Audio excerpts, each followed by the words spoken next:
Close your eyes if they're not already, and imagine you wake up one morning in a world without medicine, without mercy, and your face has started to change.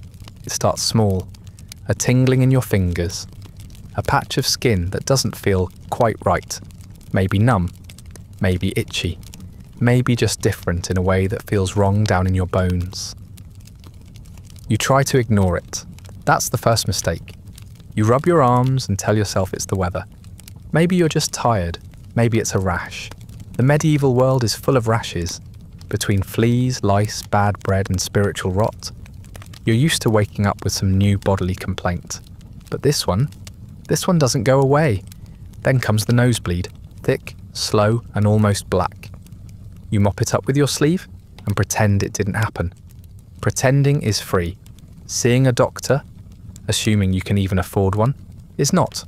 Besides, what would they do? Apply a poultice and say something about humours? More spots appear, pale patches of skin that lose their colour, like someone drained the pigment out of you with a spoon. They're numb to the touch. Your hands start to ache, but not in the usual way. Not from labour or cold, but from some deeper, colder place, like your body is grieving itself in advance. Eventually, someone else notices, maybe your wife, maybe your neighbour, maybe the priest, and that's when everything changes. Because once someone suspects you have leprosy, it doesn't matter if they're right. It only matters that people believe them. You're taken to the church, not the physician, the church. Because this isn't a medical issue anymore. It's a spiritual one. Leprosy, they believe, is divine punishment. For lust, for pride, for speaking ill of a bishop that one time. Or maybe your parents committed a sin so intense it echoed into your bloodstream. The priest examines you with the spiritual equivalent of a magnifying glass and a shovel. He asks about your symptoms, your dreams, your sins. He sniffs your breath, yes really, and checks for signs of soul rot, which is a bit hard to quantify, but he assures you he's been trained. You are told to strip to the waist, not for healing, for judgment.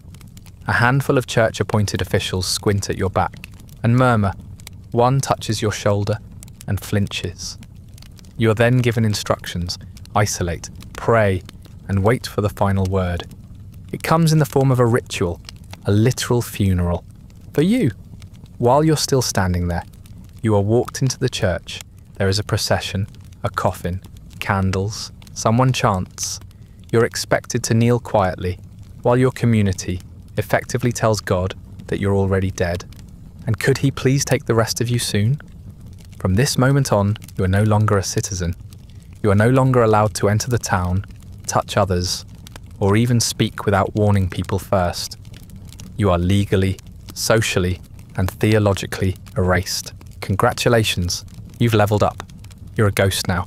You're given a leper's robe, a long hooded garment, often grey or brown, to signal your condition from a distance. You are issued a wooden clapper or small bell, which you must use when approaching others, so they have time to run, or more commonly, to throw rocks. You're also required to take the leper's oath, promising to live apart, avoid markets, and refrain from washing in public fountains. You will not share food. You will not drink from communal cups. You will not be touched. You will not be held. You will not be mourned. Your name is struck from legal records. You are no longer eligible to inherit, to marry, or to stand witness in court. Your possessions, if you had any, may be seized or burned. You are, for all official purposes, a danger and a memory. But you are still alive, and that, somehow, is the cruelest part. Getting diagnosed with leprosy in the Middle Ages wasn't like today. No lab tests, no skin biopsies, no HIPAA protections.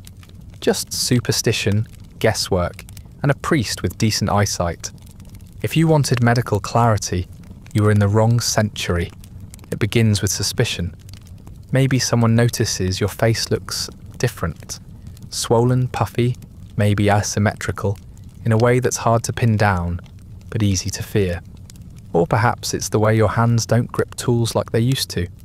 Or how your voice has taken on a nasal whine. You notice it too, but you say nothing. You hope it's just fatigue, or age, or sin. That last one will come up a lot. Eventually someone tells the priest. That's the protocol. Not a doctor, not a healer, not even your town's unofficial wart expert. The church handles this. Because leprosy isn't just a disease. It's a judgment. You're summoned gently at first with whispered requests, then more forcefully with threats. Refusing the summons makes you look guilty, which of course means you must be guilty. So you go, slowly, dreading every step. The examination isn't private. It's held outside the church in front of officials and curious onlookers who pretend to avert their eyes while leaning in like they're choosing cuts of meat. You are told to undress pubescent, because leprosy loves to hide in the creases and folds. They look for telltale signs, pale patches, scaly skin, thickened nerves, sores that don't bleed when poked. Poking happens, repeatedly, with sticks. If you flinch, good. If you don't, worse. That might mean numbness, which means nerve damage, which means they're going to ask you to open your mouth next. Your breath is sniffed. Yes, sniffed. Because one of the medieval signs of leprosy is foulness of the breath. As if everyone in the 14th century wasn't already walking around with mouths that could fell a mule. But yours is different, allegedly. Then comes the questioning. Have you committed any sins of the flesh? Do you feel tempted by pride? Have you taken God's name in vain, or worse, spoken poorly of the bishop? Your medical history is reduced to your moral standing. And spoiler, they're not impressed. They might even draw blood. Not to test it, of course, to see what colour it is. Blackish is a bad sign. So is too thick, too thin, or suspiciously sluggish. The science here is a bit theoretical. Think less biochemistry and more sanguine vibes. Once the physical poking and moral prodding are complete, they deliberate. Sometimes for hours, sometimes days. You wait outside like a peasant awaiting sentencing, which in a way you are. If they decide you don't have leprosy, you're sent home, but not reassured. You're cleared for now, with instructions to return in a few weeks, just in case. You walk home under silent stares and hope no one avoids touching you at the well tomorrow. If they decide you do have leprosy, you're not told directly. A bell is rung, a robe is brought, a short ceremony is prepared, quick, efficient, and designed to formally separate you from the rest of human existence, like a parchment being unrolled and burned. From that moment on, your diagnosis becomes your identity. You're no longer a carpenter, or a mother, or a baker's apprentice with a good singing voice. You're a leper, a walking sermon, a punishment made flesh. You're branded, not literally, though it might be kinder. Instead, you're marked by ritual, clothing, and a total collapse of social belonging. And the best part? They might be wrong. Medieval leprosy diagnosis had the accuracy of a coin toss in the dark. But it doesn't matter, because once they've declared you unclean, there's no coming back. So it's official. You've been diagnosed. You have leprosy. You might still feel mostly fine. You might still walk, talk, breathe, even joke. But in the eyes of medieval society, church, law, and local gossip alike, you are already dead. Not metaphorically, literally. There's paperwork, there's ritual, there is, in fact, a funeral for you. While you're still very much alive and standing there, trying not to vomit from the weight of it all. The priest prepares the service like any other burial. Candles are lit, psalms are read, a coffin may be presented, people gather. Not to celebrate your life, but to officially remove you from it. This is less a eulogy and more a bureaucratic banishment wrapped in incense and hymns. You kneel during the service, assuming your knees still bend, and listen as the priest commits your soul to God's mercy. It's very moving, until you remember that this is usually done after people stop breathing. You, on the other hand, are still blinking, still sweating, still wondering what your goat is going to do without you. Someone might cry, a family member, a friend. the baker's wife who once gave you a roll for free. But it's not really for you, it's for them, because now they have to go on living with the memory of you, without the risk of being accused of liking you too much. That's dangerous now. After the rite, the priest sprinkles you with holy water, not to bless you, but to symbolically cleanse everyone else of your presence. You are then escorted out of town, like a walking corpse with unfinished business. The funeral was the easy part. Next, your belongings are redistributed, sometimes burned, sometimes claimed by relatives, sometimes quietly stolen. Your home is fumigated, which is a polite way of saying smoked like a ham until it smells less like you.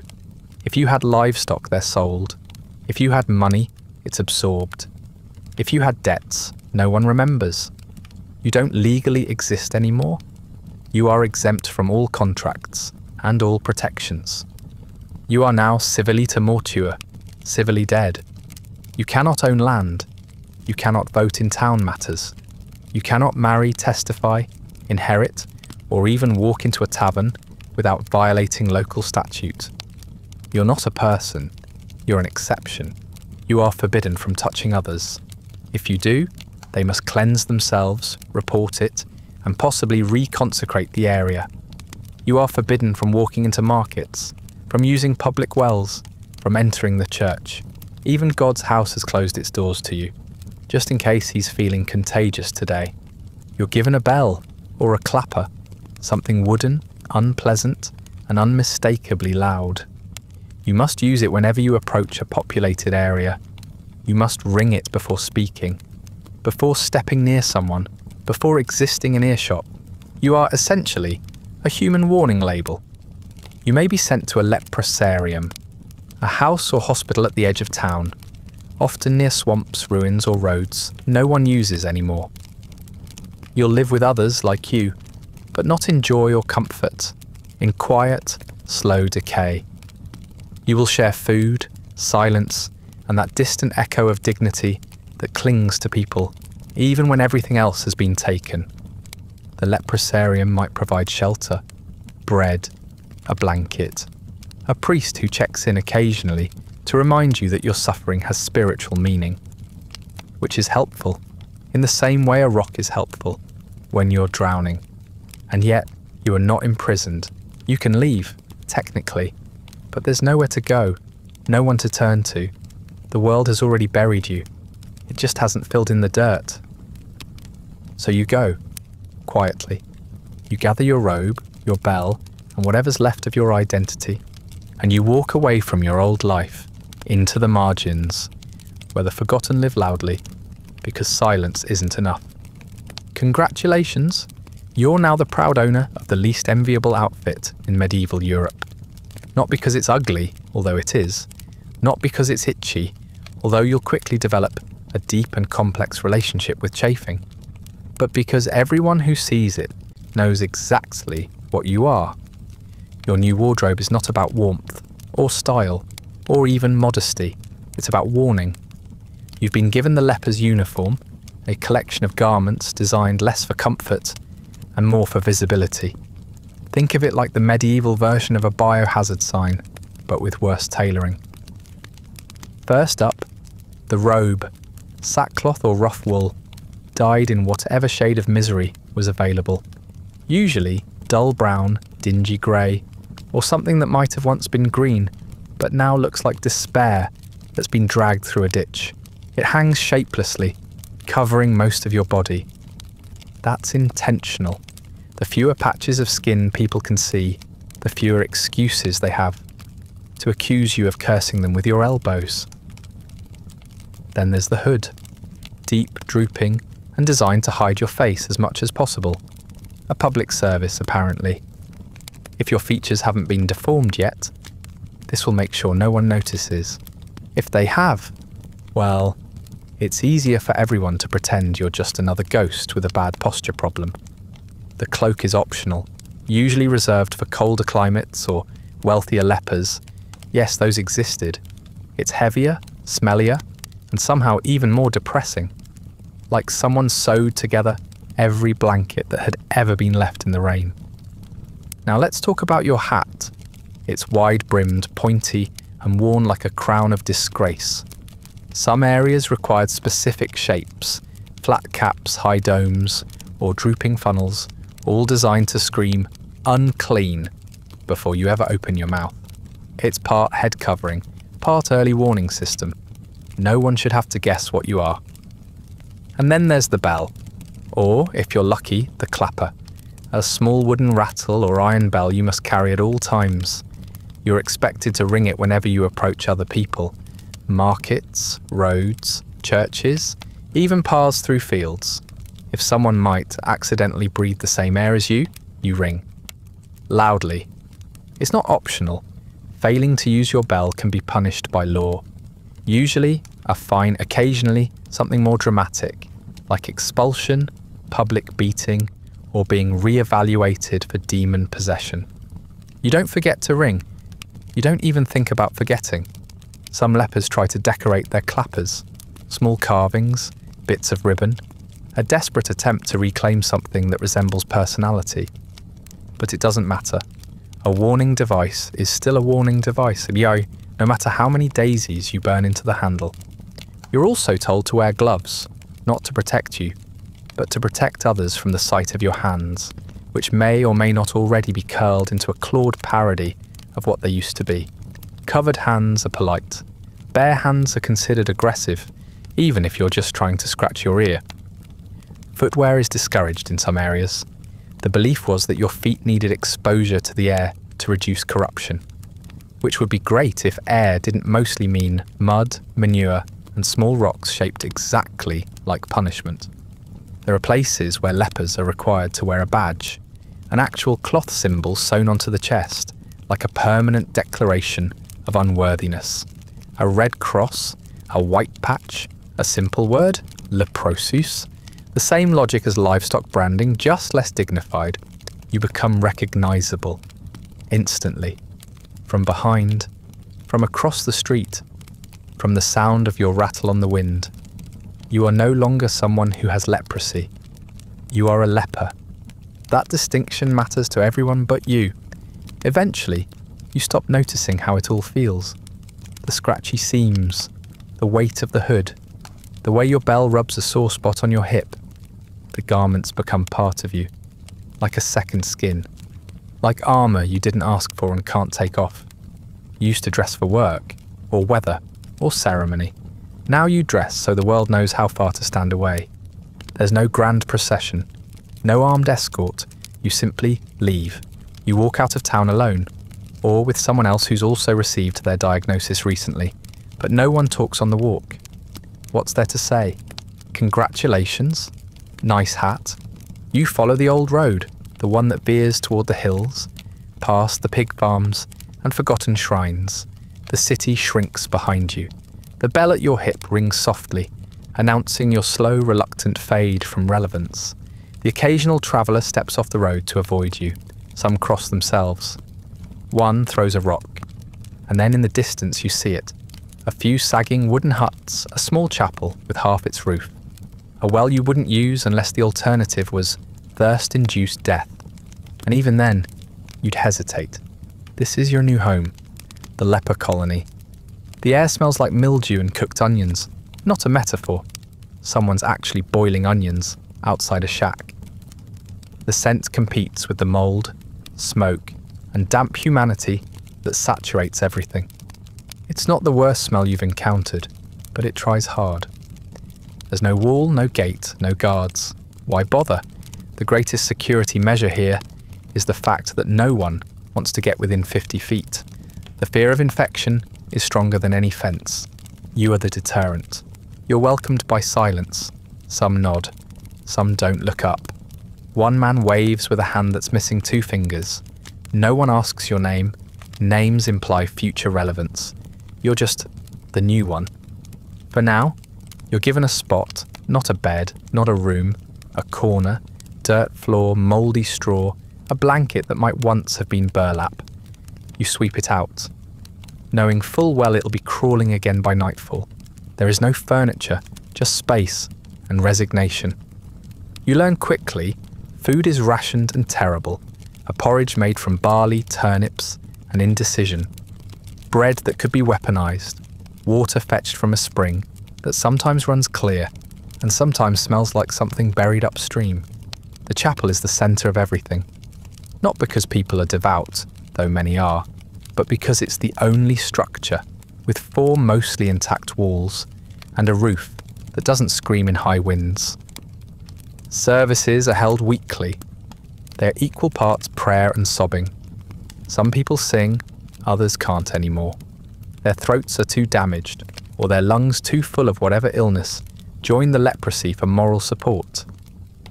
The sound of worship here isn't joyful. It's pleading. Raw, less hallelujah and more please. There are no doctors. Occasionally, a monk or nun visits. They bring salves or bread or sometimes just words. You try to be grateful, even when the salve burns or the bread is mouldy or the words are hollow. It's more than most people offer. No one talks about healing. No one pretends this will pass. The best you can hope for is stability, that today your hands still work, that your feet don't crack open, that your face hasn't collapsed in on itself. Yet, at night, you lie in your corner and listen, coughing, wheezing, whispered prayers, the creak of wood, the occasional clink of someone's bell as they roll over in their sleep. It's not silence, it's the sound of people falling apart in real time. This is your new world. It's small, it's slow, it's painful, but at least in the colony, no one flinches when they look at you, because here, everyone else rings too. So, what is leprosy really? You've got the sores, the numbness, the social banishment, but what is this thing that's eating your body and your life? Well, if you ask a medieval physician, prepare to be baffled and mildly offended. The most common explanation, bad blood. Your humours, the 4 bodily fluids that allegedly govern all health, are out of balance. Too much black bile, not enough phlegm, or maybe you sneezed incorrectly during a full moon. Whatever the cause, your insides are in mutiny. Alternatively, corrupted air. You breathed in something unclean. Maybe the wind passed over a swamp, or a corpse, or a witch, or just someone French. The miasma entered your body, turned your blood rancid, and now your skin is showing its displeasure by falling off. Some say it's hereditary, that your parents were too closely related, or not related enough, or that your mother ate onions during pregnancy while looking at a toad. Medieval genetics was more vibes-based suggestion than science. A favourite among theologians, divine punishment. You sinned, or someone sinned near you, or humanity sinned generally, and now you're just the example. Leprosy is God's branding iron, not to kill you, just to display you. Painfully, publicly. You'll also hear about lust, always lust. Any disease that touches the skin must surely come from the loins. A leper is assumed to have been unclean in mind before they were unclean in body. You weren't just physically infected, you were morally infected. Some physicians believe your flesh is simply melting, decomposing in place, while you're still alive, like meat left too long in the sun. Their solution? Dry you out. Apply herbs, cauterize things, hope. Others think it's contagious, but they don't agree on how. Some say touch, others say breath. A few believe just seeing a leper can trigger the illness. This makes eye contact awkward and compassion impossible. Still others blame celestial misalignment. The planets shifted, Mars glared at Jupiter, Venus got too close to Mercury, and now your nose is slowly detaching. Astrology meets pathology, and the result is your foot turning purple. You might even hear that leprosy is caused by demons, not metaphorically, actual demons. Small invisible creatures living under your skin, nibbling at your nerves, cackling as your fingers go numb. The medieval mind never met a mystery it didn't want to exorcise. And let's not forget the diet theories. Too much fish, not enough onions, the wrong combination of lentils and vinegar. You didn't eat enough holy bread. You drank from the wrong well. You used garlic on a Tuesday. No one mentions bacteria, or Mycobacterium leprae. That won't be discovered for another 500 years. Until then, you're stuck with burnt herbs, prayer, and whatever the local alchemist pulled out of a jar, labelled ointment, maybe. The most terrifying thing about all of this isn't that they're wrong, it's that they're confidently wrong. They'll look you in the eye and explain your condition with the certainty of a man who just hallucinated it during a fast. But none of these theories make you feel better, because none of them offer hope, only blame. You aren't sick, they say. You're stained. Here's what's actually happening to you, assuming we leave behind the demons, the misaligned planets, and your uncle's suspicious fish stew. Leprosy is caused by a bacterium, Mycobacterium leprae, small, persistent, stubborn, like a terrible houseguest that shows up uninvited and refuses to leave for decades. It enters your body quietly, through your nose maybe, or a small cut. Maybe it just wanders in while you're asleep. There's no dramatic moment of infection, no fever, no stabbing pain, just silence for years. It likes to take its time. This bacterium is slow, glacial, a casual saboteur. Once inside, it heads straight for your nerves, the tiny threads that let your body talk to itself, and then it starts dismantling them. Not all at once, bit by bit, like termites, but flesh. Your immune system tries to help, but it's not exactly great at subtlety. It goes in like a drunken bouncer, causing inflammation, swelling and tissue damage that only makes things worse. Congratulations, your body is helping you disintegrate. The first sign is often numbness. A toe that doesn't notice pain. A finger that doesn't feel heat. You might not notice at first, until you step on something sharp, burn yourself, break a knuckle, and never feel it. That's when it gets scarier, because the real horror of leprosy isn't rotting. That's a myth. Your flesh doesn't just fall off like wet paper. What happens is worse. You lose sensation. You damage yourself. Over and over. You injure your hands, your feet, your face, and don't even know it's happening.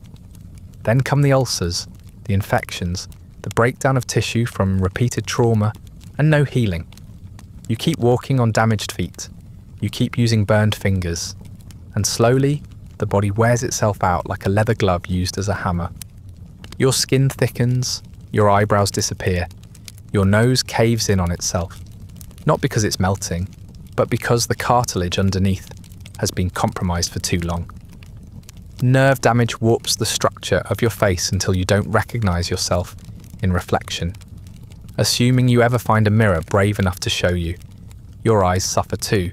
Nerves around them die. You blink less. Your eyes dry out.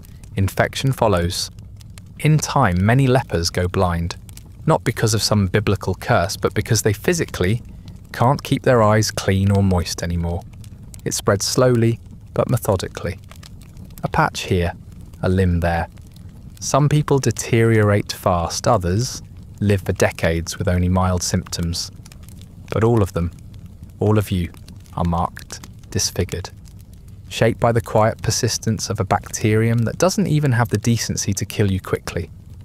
And the worst part, leprosy is barely contagious.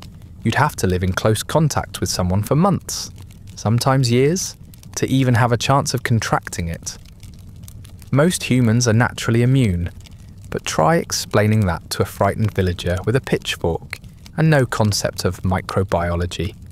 Today, it's treatable. A few pills, a few months.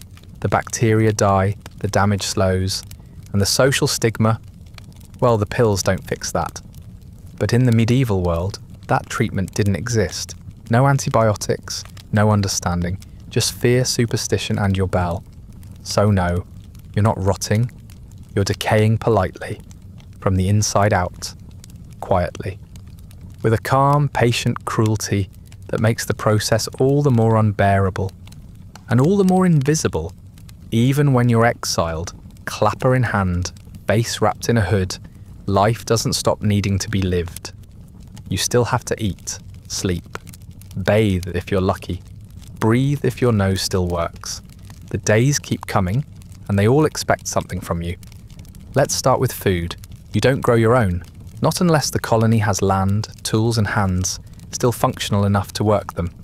So you rely on donations, alms, leftovers tossed from carts or handed down through religious guilt.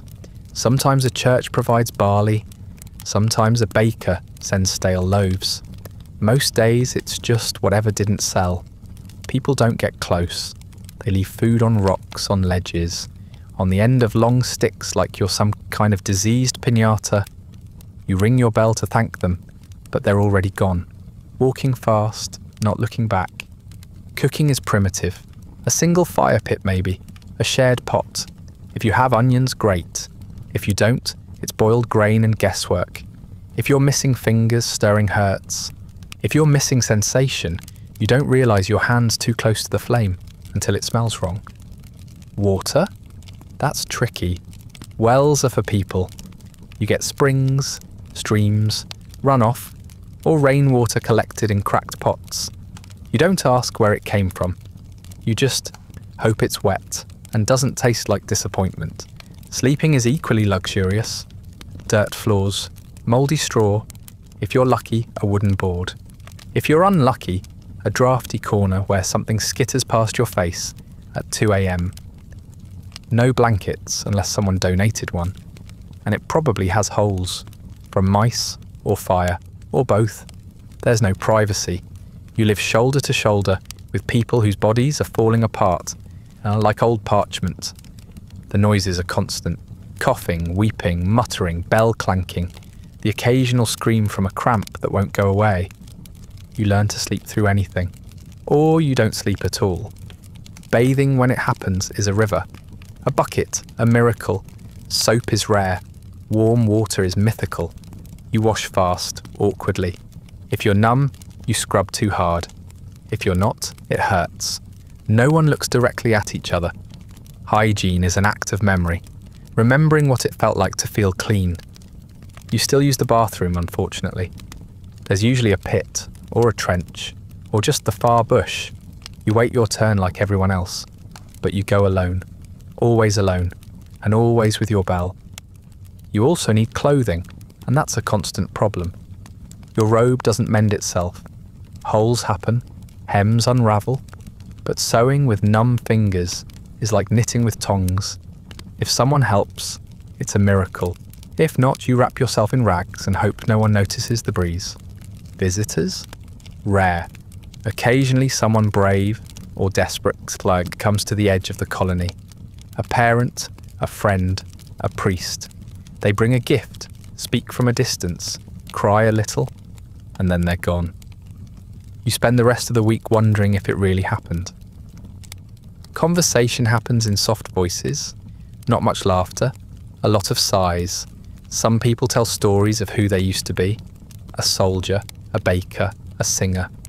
You listen, you nod, you tell your own, half-heartedly. No one corrects the details. There's no one left who remembers anyway. Sympathy is strange. Some people send food and prayer, others send rumours and curses. Children throw rocks, adults throw words. God's punishment. Sinner, don't look at me. The pity hurts more than the insults. But you endure, because that's what life is now. A slow march through days that ask you to function in a body that no longer does. In a world that wants you to disappear politely. Let's talk about hygiene. Or rather, the complete and unapologetic absence of it. Because now that you're a leper, even the already abysmal standards of medieval cleanliness no longer apply. You've officially graduated from filthy peasant to biohazard. Bathing is rare, not because you don't want to, but because there's nowhere to do it. Rivers are cold, public bathhouses are off limits, and the village well has a no lepers policy enforced with sticks. So you do your best, which means rainwater, a pot and a vague sense of futility. Soap? You've heard of it. Once, a rich person's luxury, made from animal fat and lye, assuming someone in your colony still remembers how to make it, and has enough fingers left to stir the pot. Even if you manage to get some, it burns your sores and does nothing for the smell. And yes, there is a smell. A sour, slightly metallic scent that clings to your skin like regret. It's not your fault. Your body is breaking down in slow motion, and nature has decided to make it everyone's problem. You try to ignore it. Everyone else tries harder. Your sores don't heal. They crack. They ooze. They develop personalities. You name one old lefty. You name another don't touch that. Flies find you fascinating. So do rats. One of them has started visiting regularly. You name him too. Bandages are improvised. Old cloth, torn robes. A strip of someone else's discarded bedding. There's no antiseptic, no gauze, no understanding of sterile technique. You wrap the wound, it soaks through, and you wrap again until it's more wrap than limb.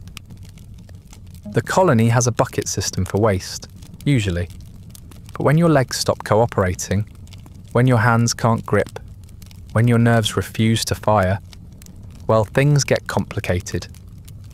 Dignity becomes optional. Privacy disappears. You do what you can. You stop apologizing. Teeth fall out. Gums swell. Breath turns from unpleasant to weaponized. There are no toothbrushes, no mouthwash, and certainly no dental professionals willing to risk divine punishment by working on a leper. You chew with what's left and hope nothing breaks.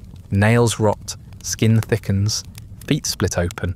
You walk anyway, slowly, carefully. Every step is a prayer and a gamble. You've learned to tell when a wound is infected by the way it throbs. Not that there's anything you can do about it. It's not that people don't care. Well, okay, some don't. But even those who do are powerless. No medicine, no infrastructure, no hope. Just well-meaning shrugs and the occasional, try washing in holy water. You miss the feeling of clean. Not just not dirty, but clean. Like when your skin didn't itch, when your clothes didn't stick, when water didn't feel like a sting. Now, clean is a memory, a fairy tale you used to believe. You also miss touch, a hand on your shoulder, a hug, even an accidental brush in a crowded room. No one touches you now, not even the dying. It's as if your skin has been declared hostile territory, and even the brave won't cross the border. And then there's the mirror. If you're unlucky enough to find one, you try not to look too long. Your reflection is a stranger now, hollow-cheeked, sallow-eyed, cloaked in grime and resignation.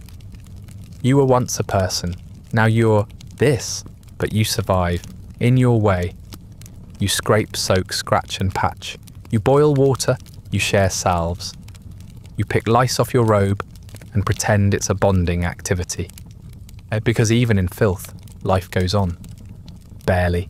Now that you've been exiled, stripped of your identity, and issued a bell, the church has one more gift for you. Spiritual guidance, which is exactly as comforting as it sounds.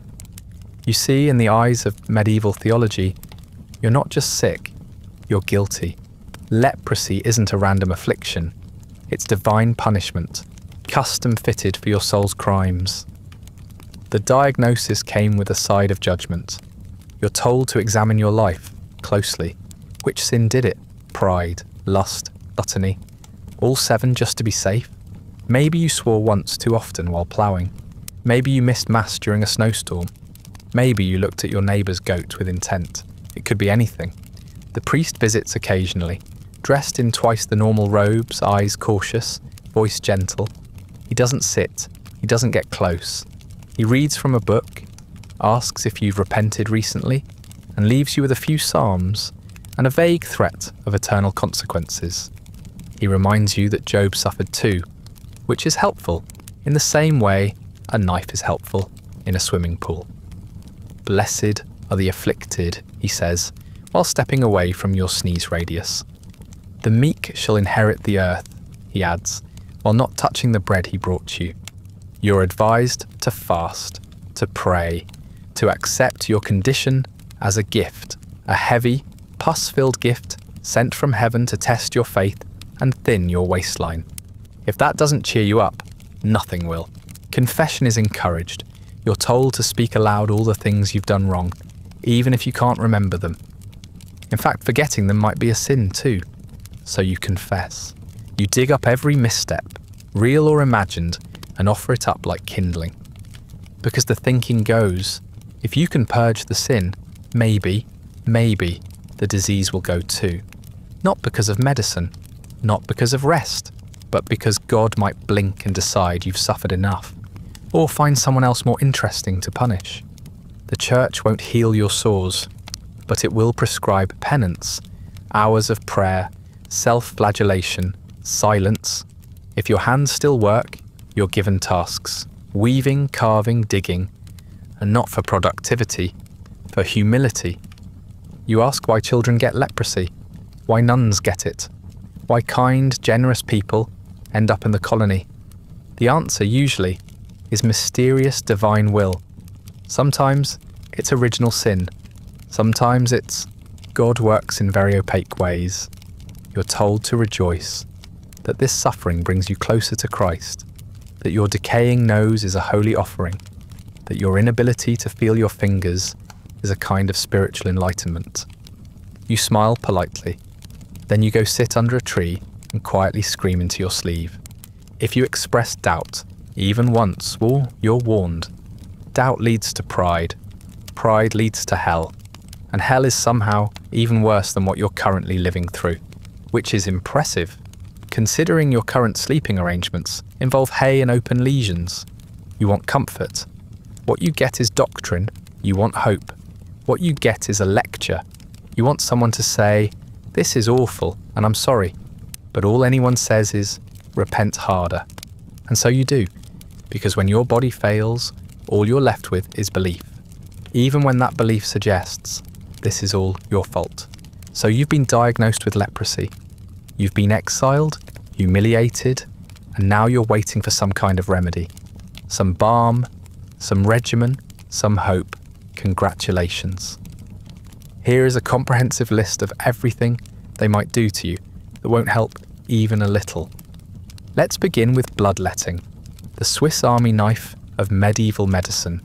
No matter the ailment, the solution is to drain your blood until you're dizzy and a little closer to death.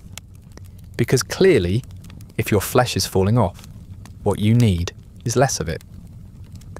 They'll tie your arm, nick a vein with a rusty blade, and catch the blood in a bowl that hasn't been washed since the last unlucky patient coughed into it. If you're still conscious afterward, you're told it's working. If you faint, they nod approvingly. Balanced humours. Next up, fasting. Why treat your body when you can starve it into compliance? You're encouraged to stop eating, to purify the flesh, and to experience holy suffering. Side effects include hallucinations, organ failure, and wondering whether the mould on your crust of bread counts as nutrition. You might also be prescribed urine therapy. Yes, that's exactly what it sounds like. Some recommend washing your sores in it, others suggest drinking it. Occasionally both. Fresh is best apparently. And while no one pretends it's pleasant, they do pretend it's effective. Another option? Mercury, a lovely silvery metal that's extremely toxic and found its way into a shocking number of remedies. You might be told to drink it, or rub it into your skin, or heat it until the fumes fill your lungs, and your brain starts losing track of which century it is. If that's too mild, there's arsenic. Yes, that arsenic, the poison, powdered, mixed with wine, and delivered with a straight face by someone who believes it will dry out the corruption. It dries something out, certainly, mostly your lifespan. Some healers recommend burning the sores, a red-hot iron applied directly to the lesion. The logic is simple. Kill the disease by cooking it. You're not offered anesthesia, of course, just a stick to bite down on, and a prayer that the flames don't spread. If you're not in the mood for fire, there's always cauterization with boiling oil. Same goal, different method. It smells worse, lingers longer, and leaves you wondering if the disease or the treatment is the real curse. You might also be told to wear charms or amulets, small bones, bits of scripture, dried herbs in a pouch. Tie it to your wrist or neck. or forehead. The placement varies. The failure rate doesn't. Another crowd favourite is animal cures, sleeping with a goat, applying pigeon blood to your ulcers, carrying a dead toad in your robe pocket. One well-meaning nun might tell you to bury a frog under the full moon, while reciting psalms backward. She means, well, don't forget dietary restrictions. No onions, more onions, avoid salt, eat only salt, stop eating meat, eat only liver. Depending on the healer, your food is either the cause of your disease or the only thing keeping it at bay. There's no consensus, just fewer things you're allowed to enjoy. Some treatments involve pilgrimage, walk barefoot to a distant shrine, pray, bathe in the holy spring, contract 6 other diseases along the way, come back weaker, poorer and sunburned, but spiritually refreshed allegedly. Leper hospitals offer slightly more structured treatments, bandages, communal baths, sermons, occasionally even wine, but they're overcrowded, underfunded, and often run by monks who know more about martyrdom than microbiology. And finally, if nothing else works, you'll be told to wait. Wait and pray, and maybe your soul will be healed, even if your face continues its slow exit from public acceptability. So yes, the treatments are creative, imaginative, bold, and thoroughly, completely useless. To the average medieval citizen, you are many things, none of them good. You are sick, yes, but more than that, you are a symbol, a walking, clanking warning label, a public performance of a divine displeasure. You are contagious first and foremost. People don't understand how, touch, breath, witchcraft, but they know it's your fault. Your very presence is dangerous. Your shadow is suspect. Your cough might kill a child 5 villages over. You're also cursed, the result of sin or evil or both. People whisper that you must have done something, slept with the wrong person, lied too well, prayed too little. Maybe your parents made a deal with the wrong saint. Doesn't matter. You deserve it. Children are taught to fear you. Adults are taught to pity you. But everyone, no matter how righteous, still backs away when your bell rings. You see it in their eyes and a cocktail of dread and disgust with just a hint of curiosity.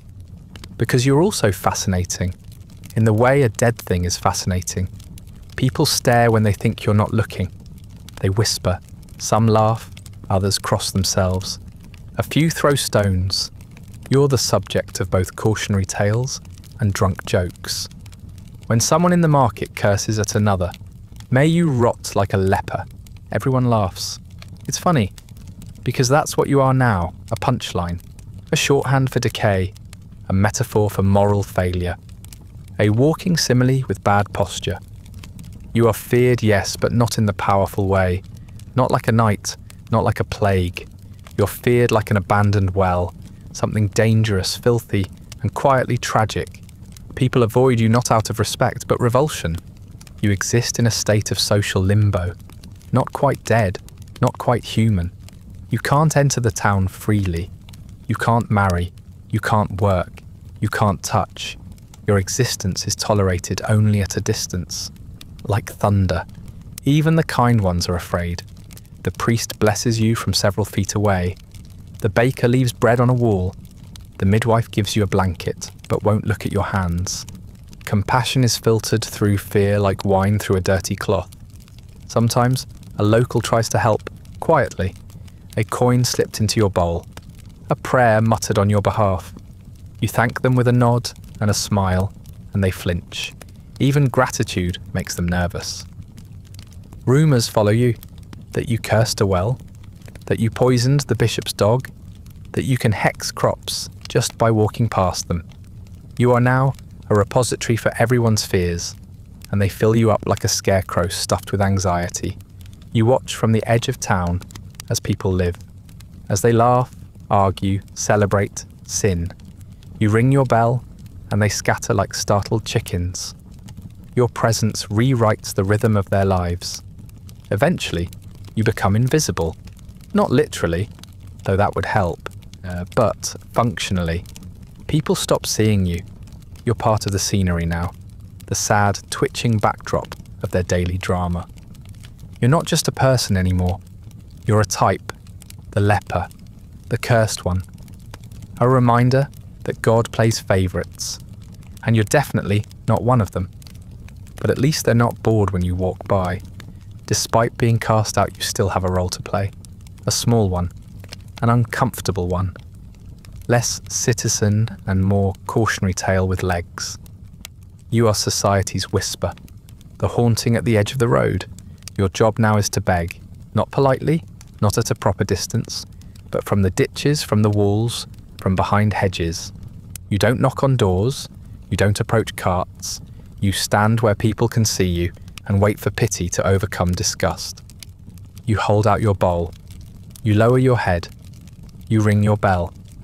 If you speak, it's in the softest voice you can manage.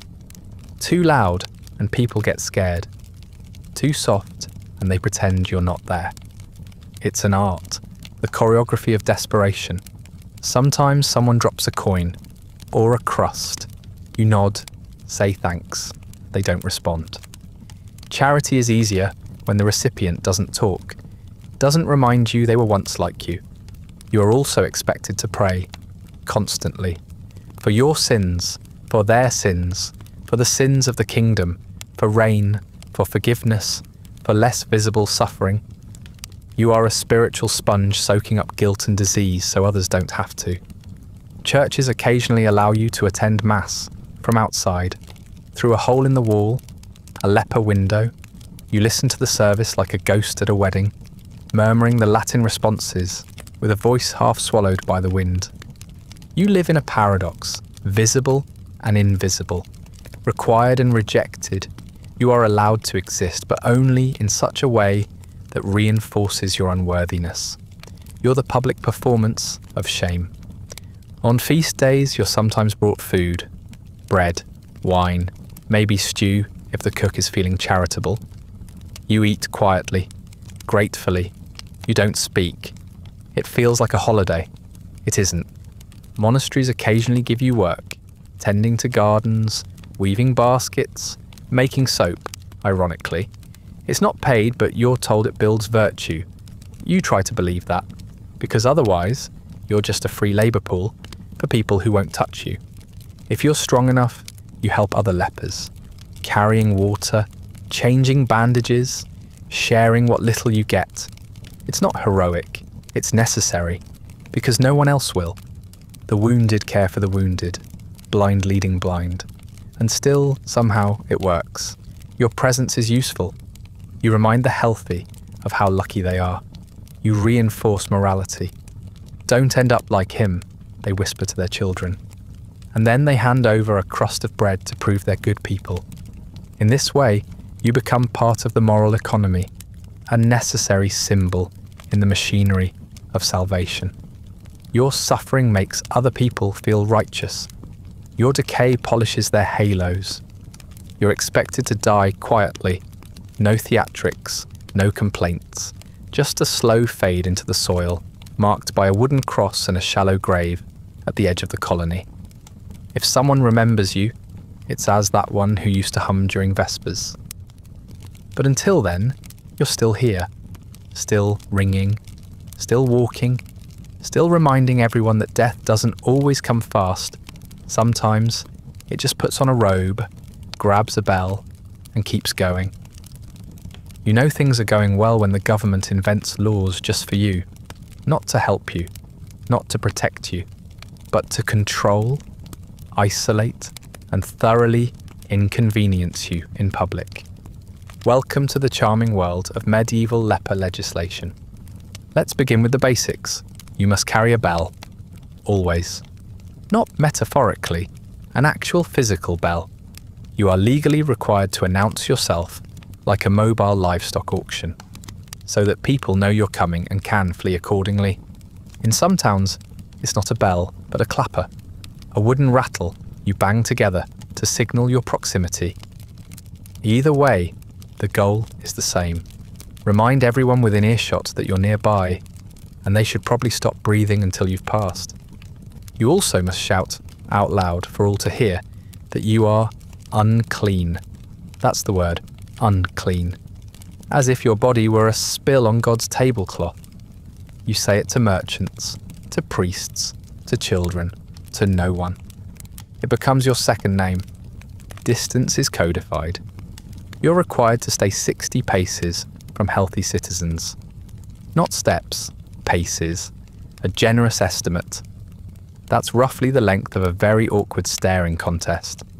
Some places upped it to 100 during Lent, just to be extra holy. You can't touch things. If you need something from a market stall, you place your coin in a bowl of vinegar. The seller then lifts it out with tongs.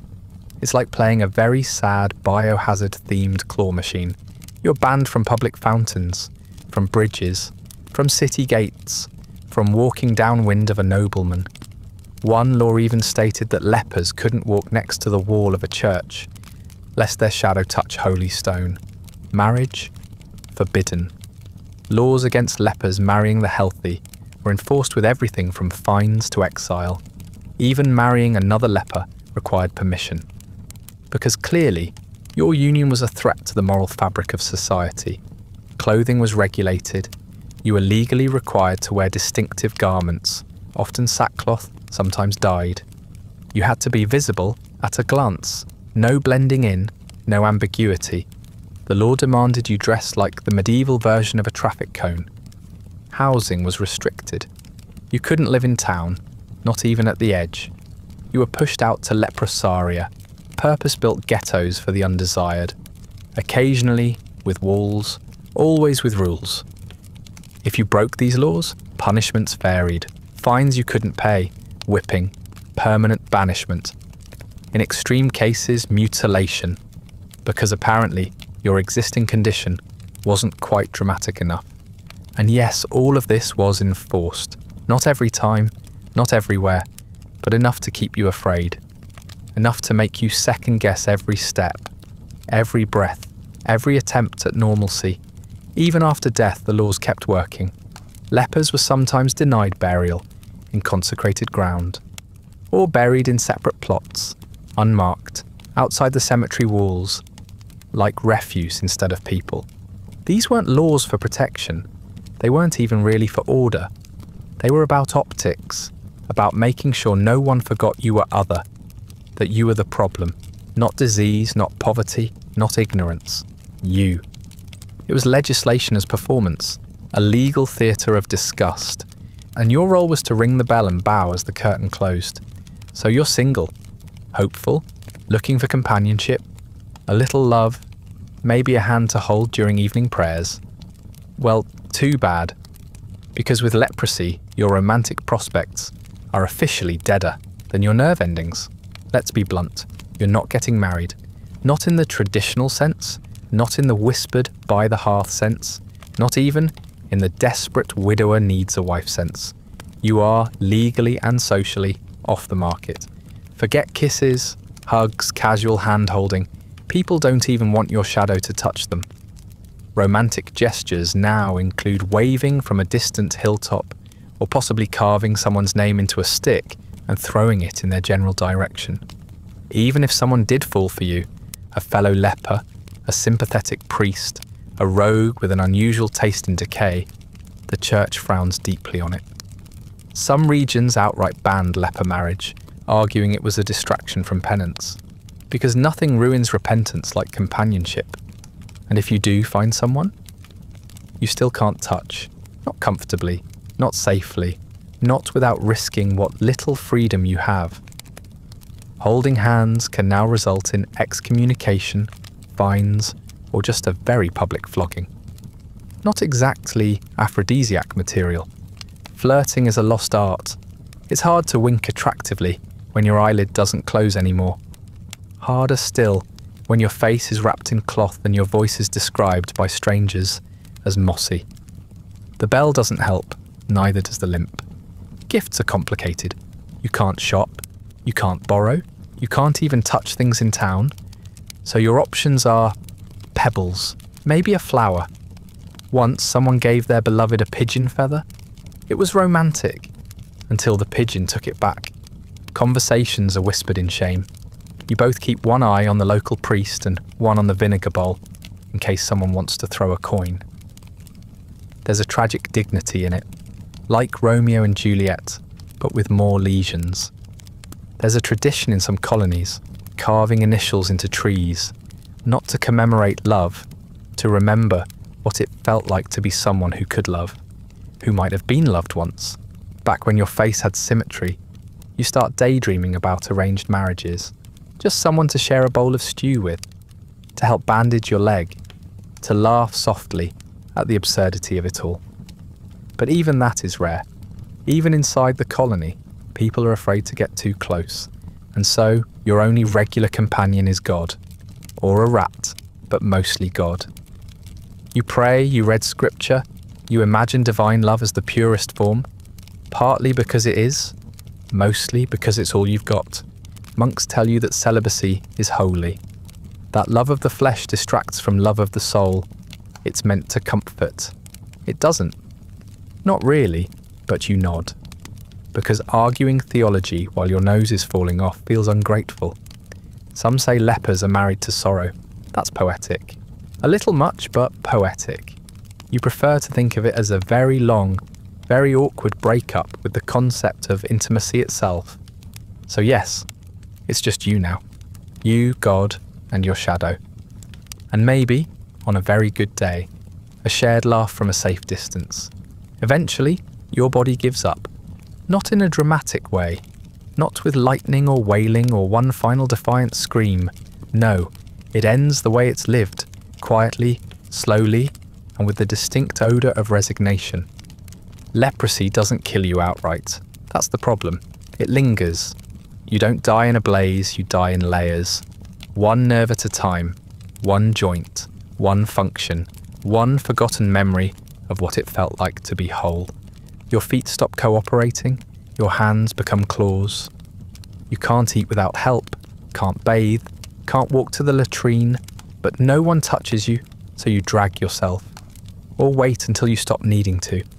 The infections come faster, the ulcers grow deeper, your skin hardens, then splits.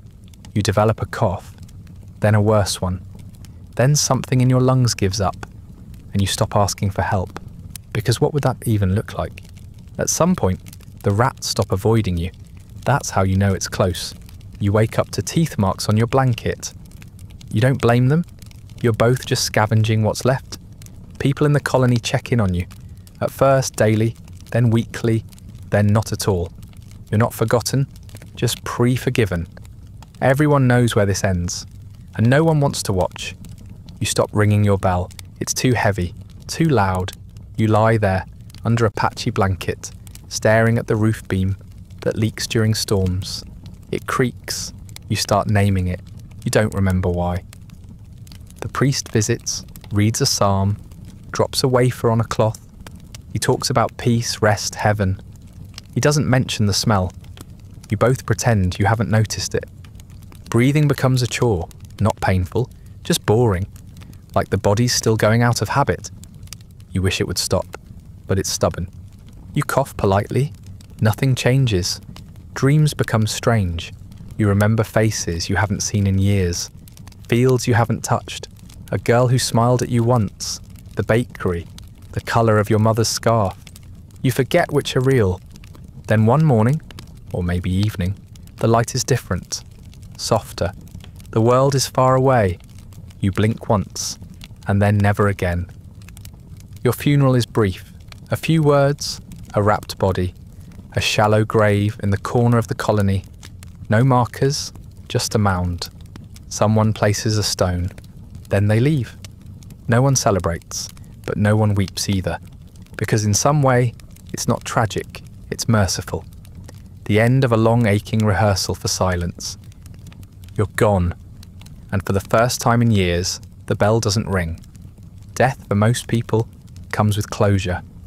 Rites, tears, a marker, a name etched in stone and remembered in story.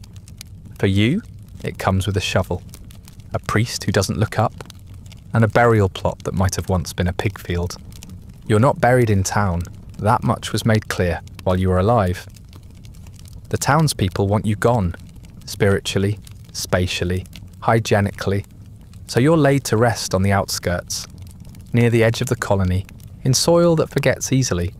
There is no coffin, just a thin sheet or old robe, tied with rope. Your body is lowered, quickly, quietly, without fuss. The goal is not remembrance. The goal is containment. The priest, if he comes, mutters the appropriate lines. He keeps his distance. He doesn't touch. His incense swings a little too fast, as if trying to cover the stench of abandonment. No family attends.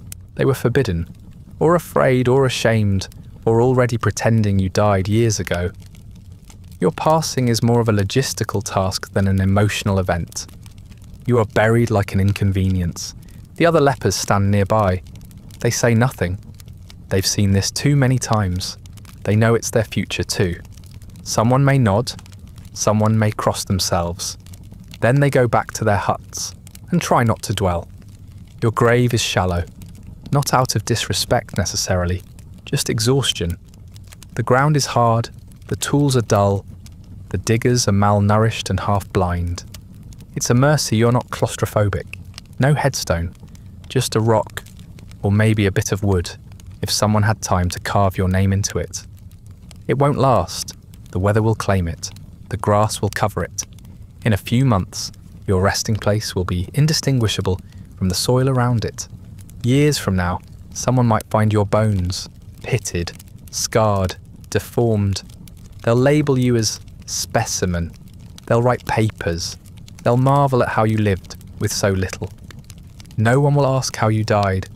There is no procession, no songs, no mourning clothes, just a body in a hole and a community that already grieved you the day you were diagnosed. You've been symbolically dead for years. Now it's just paperwork. You're not remembered by your full name. You're remembered as that leper who hummed, or the one who fell in the stream that one time. Fragments, echoes, nothing whole. The colony moves on. Another bed opens. Another silence settles. You disappear, efficiently. And yet, someone might leave a flower. Not a fresh one, a wild one, picked from the edge of the road. Laid on your grave without ceremony, but with care. Your suffering doesn't end with your death. It continues, not for you, but for history. Because your life, your condition, and your erasure are about to be badly misunderstood for centuries. Leprosy, or what people thought was leprosy, becomes a catch-all for rashes, boils, ulcers, eczema, ringworm, anything inconvenient and skin-related. The word leper turns into a moral diagnosis, not a medical one. Your name is lost, your story is rewritten. You become folklore, a warning, a metaphor. People will invoke you in sermons, plays, and scary bedtime stories for children who won't finish their porridge. In some records, you become monstrous, horned, demonic, touched by the devil. In others, you become holy, a suffering saint, purified through decay. Neither version is accurate. Both are more comfortable than the truth. Your disease is eventually renamed, rebranded, but the word leper sticks around. It becomes shorthand for anyone unwanted. The poor, the foreign, the inconvenient. Your body becomes vocabulary. Even as science catches up, slowly, reluctantly, your image lingers. Museums display your bones. Historians speculate about your diet, your habits, your final hours. None of them get it right. Leper colonies stay open into the 20th century, even into the 21st. Isolation, shame, institutionalization. Just with more paperwork and indoor plumbing, you're not the last ghost to be exiled. In law, your name endures. Leprosy appears in statutes, in exclusions, in insurance policies. It's used to deny, to marginalize, to justify. The word ages. The bias does not. Religions reinterpret you. Some canonize you. Some erase you. Some argue over whether your suffering was noble or deserved. Few consider asking what you would have said.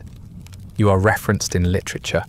Symbol of otherness, of punishment, of divine justice, of human frailty. Poets love you. They never met you. The term evolves. People stop using leper. They say person affected by Hansen's disease. It's more accurate, more respectful. But by then, your ghost has already been carved into stone. You're remembered, but not truly known. Admired from afar. Pitied without context. Held up as a mirror no one wants to look into for too long. But some will study your bones with care. Some will write your story with humility. Some will finally say, this wasn't justice, it was fear in robes. And maybe, just maybe, that will be enough. So here we are, the end of the story, yours. And it wasn't romantic, it wasn't poetic, it was cruel, it was quiet, it was slow. But let's get one thing straight before we go. You were not the monster. You were poor, you were vulnerable, you got sick, and instead of help, you got blamed. Instead of medicine, you got exile. Instead of compassion, you got bells, laws, and a long, humiliating march to the margins of the world. Your body changed, it faltered, it cracked, and the world decided that made you dangerous. It declared your presence offensive, your breath threatening, your touch criminal. You were treated like a plague, but the real plague was fear. Fear disguised as faith, disgust disguised as law, and cowardice dressed up in the robes of righteousness. You lost your name, your home, your face, but you did not lose your humanity. They tried to take that from you too, but you kept it. In the way you shared food, in the way you helped the sicker ones, in the way you rang your bell with dignity, even when your hands shook. You were not evil. You were not cursed. You were human, trapped in a time and place that couldn't see that clearly. A time that preferred distance over understanding. And centuries later, as people lie in soft beds with clean water and soap and antibiotics, some of them will learn your story. Maybe in school, maybe on a quiet night, listening to a video like this, and they'll realize something, that your life mattered, that your pain wasn't yours alone to carry, that the real sickness was in how the world reacted to you. So close your eyes now. You've walked enough, you've suffered enough, and you were never the monster.